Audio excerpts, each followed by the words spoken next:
We bring in none other than Mike Cozzi. Missed you yesterday, Mike. Union holiday.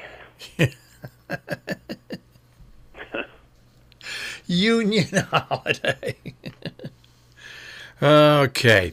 All right. Well, anyway, a lot happened in between the last time we spoke and this morning in sports. Yes.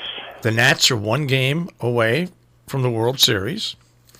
Houston and the Yankees look like they are tied up in what is going to be a fun series to watch. And we'll stop there. And first of all, I'll go over football because last night Green Bay defeated Detroit. Yeah, I put us both in for Green Bay. I'm sure you both would have had the same team. I said that on the air. I bet you we both go with Green Bay. Now, I did not see the game, but they came back to win strong at the end. They kicked the field goal with like 2 seconds left on the clock. Now, how do we do over the course of the weekend? Terrible. Yeah.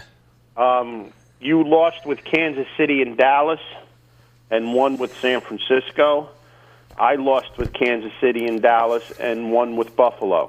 And then last night we both won with Green Bay. So I'm 20-11 and you're 18-13. All right. So how about that Dallas game, huh? Well, Dallas is exposed now, and just because they had a good start in the beginning, they're exposed. I mean, let me tell you something. Anybody that the Jets beat isn't that good. Well, take a look at the NFC East. Here we go again, ladies and gentlemen. Two teams are tied at 3-3. The Giants at 2-4 are a game out of first place. The Redskins at 1-5 are basically 2 games out of first place. It is a terrible division. The quagmire. It's a terrible division. What can you say? And the Eagles. The Eagles lost to Minnesota worse than the Giants did. It's a terrible division. It's a horrible football division. That's all you can say. Yeah, they stink. No one from the NFC East is going to win the Super Bowl, ladies and gentlemen. You know what's pretty amazing, though? What? The Saints are 5-1. Hey, they're playing a close to the vest game. That's exactly right. The defense is keeping them in it, which is not prototypical of the Saints. No. And once Breeze gets back, they're going to be real tough. Yeah, I think you're right. I think you're right. I think you're absolutely right.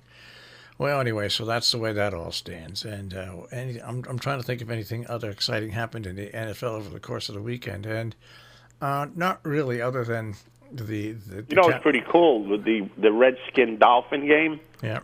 And the Dolphins, I think they were getting beat 17-3 at one point. Yeah. And then they scored a touchdown and could have kicked the extra point to tie the game. They went for the 2 points, figuring, what the hell, we stink anyway. Let's go for the win, yeah. They ran a play. It was like a wide receiver screen, and the guy dropped the ball, so they never even really got a chance to score the 2 points. So they wound up losing by a point. What a disaster. Yeah. That's enough of that. Let's go into baseball because two series that are totally different. The Nats are just eating St. Louis alive. St. Louis can't hit to save their life. No. They went through streaks during the season like that, and they're in one now, and they're shot. They're done. They got an off day today. They'll probably have an off day tomorrow because of the storm coming through. So they get to see Scherzer with an extra day's rest. And the Yankees in Houston, I'm sorry, it's the series that everybody wanted to see, and so far, it's produced two good games. I mean, especially the game. Well, the first game was a blowout. Yeah, but the second game, 2-2 into the 11th inning. But these teams are amazing to watch when they play one another. They just are. Houston had tons of opportunities to score more runs, and they didn't do it. They're another team that's not hitting like they should, and they can't keep blowing opportunities like that against anybody because you're not going to win. They had guys on base in the 9th, the 2nd, the 1st, the 10th, and they couldn't capitalize. I don't know the exact number, but I'm sure they left over double digits on base that night. And you can't do that, not in a championship series, because it's going to come back to bust you. Now, their bullpen pitched well, and Verlander pitched very well. He only gave up that 1 2-run homer. Those were the only runs the Yankees scored. And that's what carried them to their bullpen, so they didn't lose depth in their bullpen. On the other hand, Aaron Boone's Ouija cards, he pulled the wrong one out in the second inning or the third inning when he took Paxton out because he decimated his bullpen. Somebody's got to tell Aaron Boone this is a short 7-game potential series where you need depth to your bullpen. You can't burn people out. His excuse was, well, we're not playing Monday. Well, you're playing Tuesday, you're playing Wednesday, and you're playing Thursday if it doesn't rain. You can't go 9 deep in your bullpen on Sunday night and expect to do the same on Thursday night. Yeah.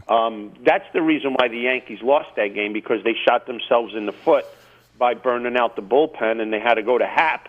And Happ's the guy that does give up a lot of home runs, which he did, and the Yankees wound up losing. Instead of going with your other guys deeper and about the bullpen, the first guy he brought in after Happ, I don't think a guy got on base, but then he went to the Ouija board again and said, all right, time for me to take him out.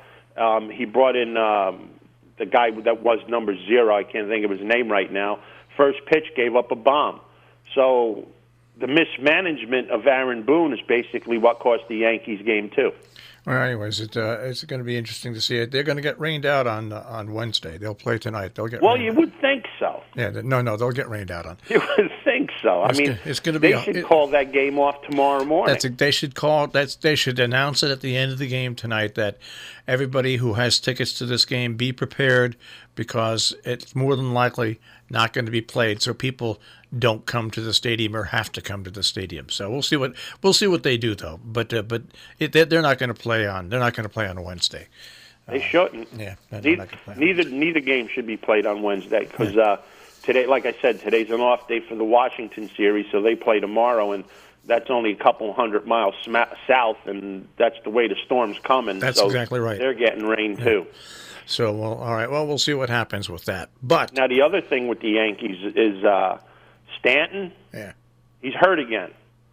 And Reggie Jackson got caught on a live mic saying something that probably everybody was thinking, using a few expletives. Basically what he said is, this guy didn't play 150 games all year. How could he be hurt again now? What did he hurt? His quad. Unbelievable. This guy, what's he made out of? Cottage cheese? Well, when you look at Encarnacion, how old he is, and he got that injury, and they didn't expect him back and he came back within 2 weeks and started hitting right away. And how old is Encarnacion? He's like 36. He's got to be pushing 40. Yeah, you're and right. Here's Stanton, the man of steel, is made out of Jell-O. Yeah. So So now there's a big hullabaloo about what Reggie Jackson said, and if they keep him out of the game tonight, he can't play in the World Series. Well, if you make it to the World Series, what's the chances of him playing anyway? He'll probably be hurt. So get rid of him and forget about him. You did pretty darn good without him all year. You don't need him now. Huh? I don't disagree with you. Don't disagree with you at all. Hurt his quad. What did he do? I don't know. Anything else in sports? Yeah, the Devils stink. They're 0-6. 0-6. 0-6. That's hard. I think they have 2 points because they lost 2 games in overtimes, but they're 0-6. Yes. So you got 76 more games to go, and the season's over. Last year, remember, they put on a little run, Yep. and they said, they might make the playoffs, but they couldn't dig out of the hole they made early in the season. Well, here it is again. Hole digging time. The hole is dug. All right. Well, I have to dig the hole and go to the forecast, but I'll speak to you tomorrow. I'll be here. Take care, Mike. Have a great day, guys. Mike Cozzi with a check on sports this morning here on The Breakfast Club on Robin Hood Radio.